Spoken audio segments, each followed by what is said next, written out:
Kaormaa ka fidanii irra kaan kana ammoo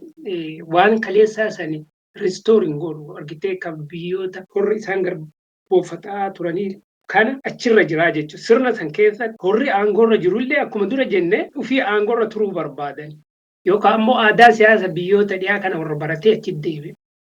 Yookaan ammoo sirna garbummaa sirna argitee cunqursaa san keessatti hacuuccaa keessatti warra guddatee walsaamuu yookaan ammoo walirratti humna agarsiisuu aadaa hamaa kan humanitti walii dhabuu wal miidhaa wal hacuucaa wal balleessuu humna jedhaa deemuu kan aadaa kaleessa sirna garbummaa irraa waan as dhufee isa kana keessa bahuu dadhabanii warri argitee baranne jennullee aadaa waan kennan baranne kaalkulamii kennan baranne waan argitee biyya biraa biyyoota dhiyaa yookaan warra guddannu fi jiru waan baranneef mentaalitii santu jira